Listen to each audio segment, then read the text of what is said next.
Olá, boa noite. Está no ar o Show Business, o mais tradicional talk show de negócios da TV brasileira. E no programa de hoje vamos receber Belmiro Gomes, CEO do Açaí Atacadista, uma das maiores varejistas do Brasil, com mais de 300 lojas e uma receita bruta de 80 bilhões e 500 milhões de reais. Vamos receber ainda Priscila Larran, presidente da Microsoft no Brasil.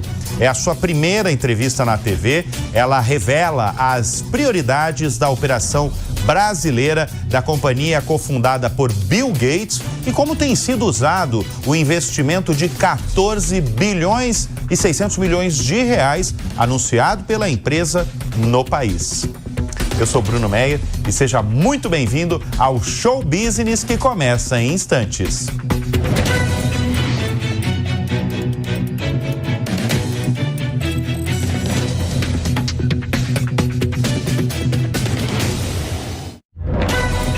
Ele acaba de completar 40 anos de uma carreira inspiradora.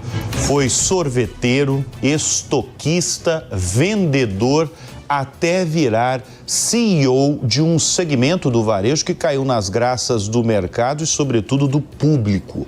O atacarejo, tendo o Açaí Atacadista, uma companhia com mais de 80 mil funcionários, como uma das gigantes do setor. Nós vamos conversar nesta edição do Show Business com Belmiro Gomes, CEO do Açaí Atacadista. Belmiro, obrigado pela presença em nosso estúdio.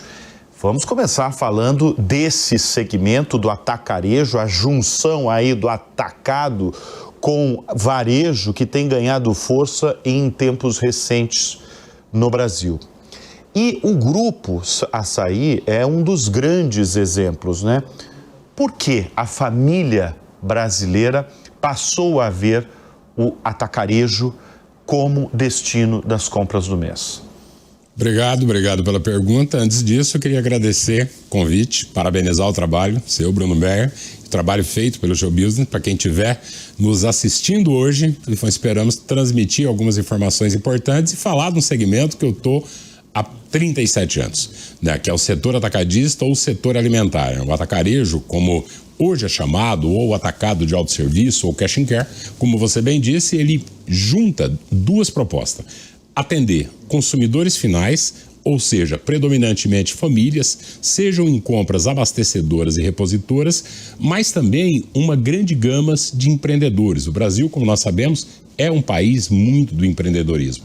Então nós atendemos desde bares, restaurantes, lanchonetes, padarias, escolas, uma infinidade de segmentos que com isso, né, atendendo esses dois público-alvo, nós reduzimos o custo operacional e nos concentramos na principal proposta desse modelo de negócio, que é o quê? Preço baixo. Vender alimento, limpeza, perfumaria, com preços reduzidos em relação ao que nós temos em outros canais que operam no setor. O atacarejo é a resposta para o Brasil de hoje? Ele foi uma consequência de uma série de características do Brasil. O país nosso, nós somos um país de dimensões continentais, com uma malha logística extremamente custosa, uma complexidade tributária também e produtos de baixo valor agregado, principalmente o alimentar, o que faz com que seja difícil o transporte e principalmente a entrega ponta a ponta.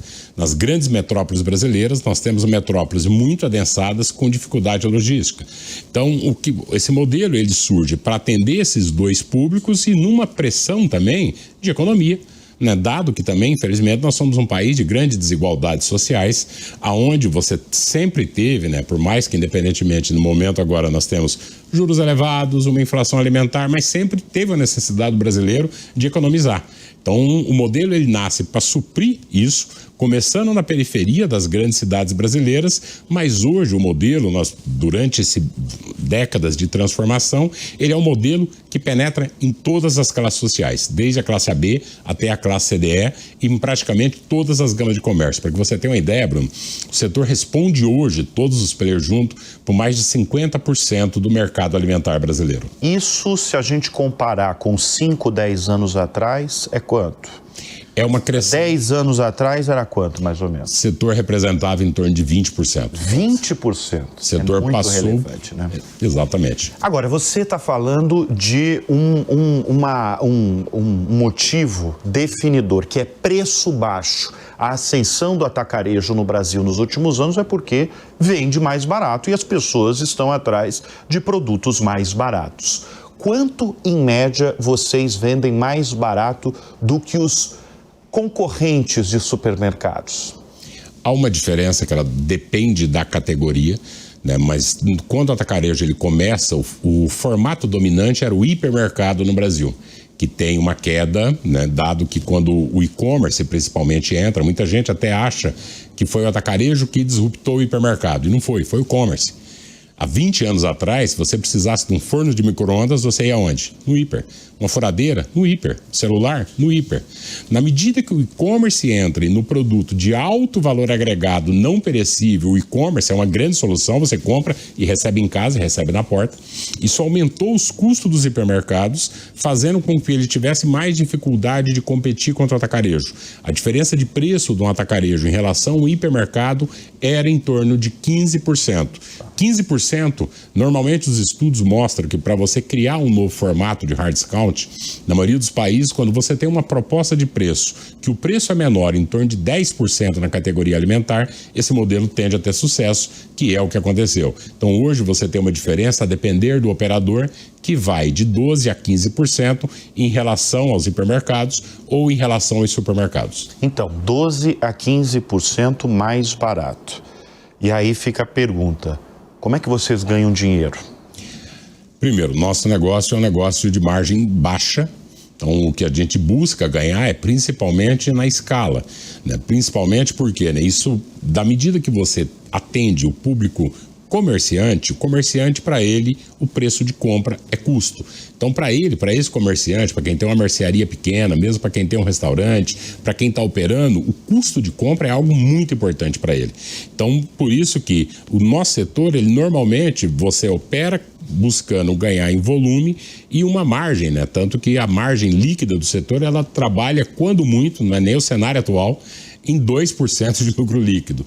No máximo isso, o ano passado, dado que os juros estão elevados, para que você tenha uma ideia, se a gente olha para 2024 e soma as 4 companhias de capital aberto do setor alimentar, o lucro líquido foi inferior a 1%. Obviamente que parte disso está explicado pelo ciclo de juro alto que o Brasil vem passando, mas é um setor que, ou seja, nós visamos volume e escala e repasse de produto a preço baixo, fazendo para as indústrias, na nossa visão, um papel importante que é o de distribuidor complementar. Se nós olharmos para pouco tempo do passado, você veria caminhões das indústrias fazendo entrega porta a porta. Se você vai, por exemplo, pegar um exemplo, uma grande metrópole como Nova York, se você for na 4ª Avenida, 5ª Avenida, até às 10 horas da manhã, você vai ver caminhões de 3 eixos, 4 eixos fazendo entrega. Isso é impossível em São Paulo.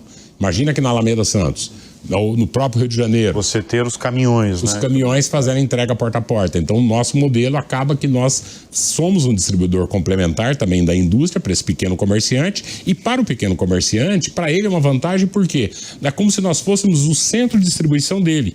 Aonde quem tem, por exemplo, um comércio de food service, ele vai muitas vezes diariamente na loja, ele vê o produto que ele precisa e faz uma reposição muito rápida. Agora, deixa eu girar um pouco o assunto, porque o setor, ele está no meio de uma discussão da qual, evidentemente, você faz parte, porque o setor tem discutido publicamente sobre a venda de medicamentos isentos de prescrição no varejo alimentar. E a gente está falando de supermercados, a gente está falando dos atacarejos. Qual é a sua visão nesse assunto? Perfeito, excelente pergunta, Bruno. Esse é um pleito que a Abras tem encabeçado. A gente olha para a maioria dos outros mercados. É a Associação de Supermercados. Isso, a Abras é a Associação Brasileira de Supermercados. Nós apoiamos a Abras nesse pleito. Se você olha a maioria dos países de primeiro mundo, ou vários outros países, você compra medicamento também no supermercado. Então, havia uma demanda inicial feita pela Abras da venda de medicamentos isento de prescrição. Esse pleito a Abras alterou agora e o pleito que está sendo feito é a venda de medicamentos tanto isento de prescrições, mas também o prescritos com a presença do farmacêutico em loja, no conceito Store in Store, que é o quê? Você poder ter uma farmácia dentro do supermercado com as mesmas regras do ponto de vista sanitário, de Anvisa, de regulação, que tem para as farmácias, trazendo o Brasil para algo que, na minha visão, nós estamos quase que 20, 25 anos atrasado. Né? Esse conceito é um conceito existente na Inglaterra, na Alemanha, na França, nos Estados Unidos e diversos outros mercados, aonde você, quem tiver mesmo nos ouvindo, que já foi nos Estados Unidos, visitou uma loja do Walmart, visitou uma loja do Costco, você encontrou uma farmácia lá dentro. Replicando é o que a Abras hoje pleiteia e é um movimento que nós, como atacarejo, também apoiamos. Estou falando agora como presidente do Açaí, mas também como presidente do Conselho da ABAS, que é a Associação Brasileira dos Atacados de Autosserviço, que reúne todos os operadores do nosso setor. Mas qual que é o momento? Isso está parado em Brasília? Em que momento está?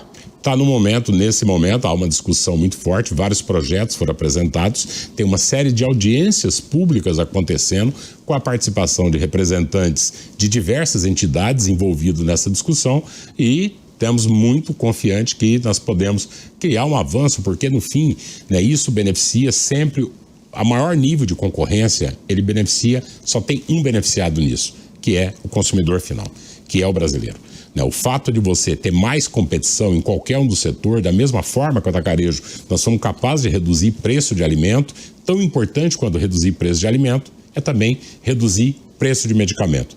Então há discussões acaloradas, como seria de esperar, né, dentro de uma discussão como essa, mas o que a gente vê que, se for aprovado, né, o consumidor final ele vai ter mais uma opção. Com mais opção, sempre brasileiro, ele vai ser o beneficiado.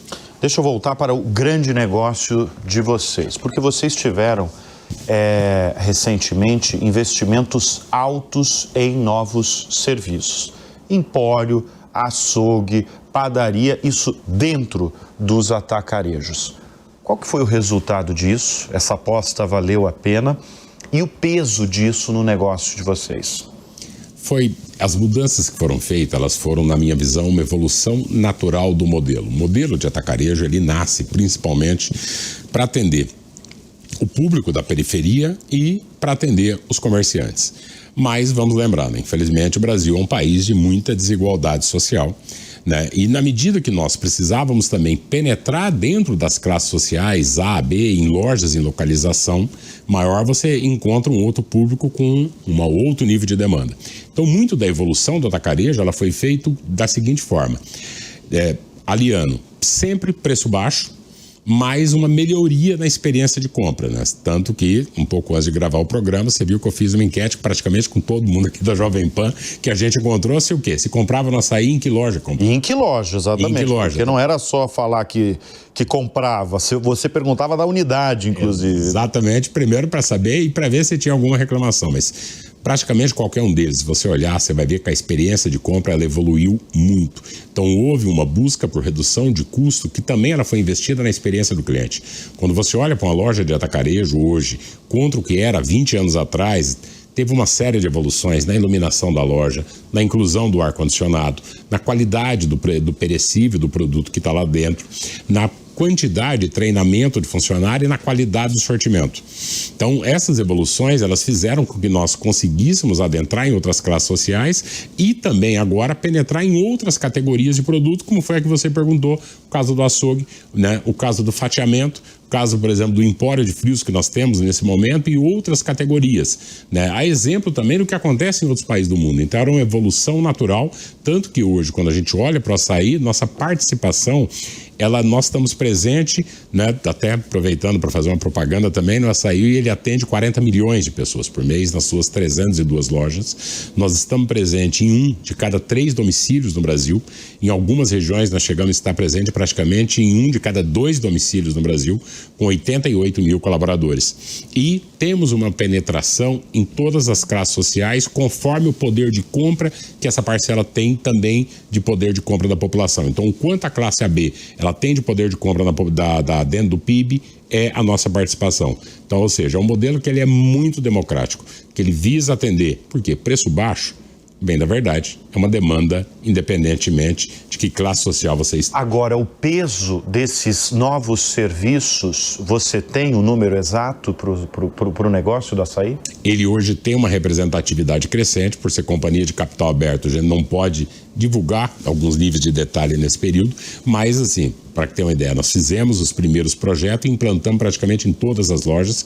O açaí é conhecido por ser talvez uma das referências de fonte de inovação do setor, né? Então nós fizemos a implantação dos serviços, alguns concorrentes seguiram.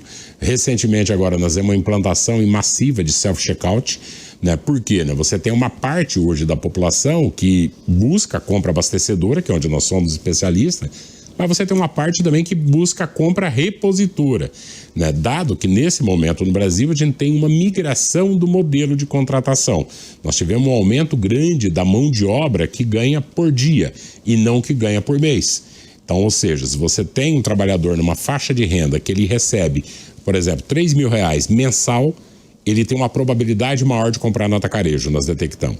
Se ele ganha os mesmos 3 mil, mas em R$100 por dia, trabalhando como Uber, como iFood, ou seja, fazendo entrega, ele tinha uma tendência maior de comprar no atacarejo. Então, muito da mudança de tornar o perecível, localização de loja, é para que você pegue essa parcela da mão de obra ocupada, quase 38 milhões de trabalhadores, e consiga também ter uma proposta de falar, ok, eu sou uma boa alternativa para você de preço baixo, não somente numa compra de grande volume, mas se você vai comprar muito ou vai comprar pouco, nós continuamos mantendo o preço baixo.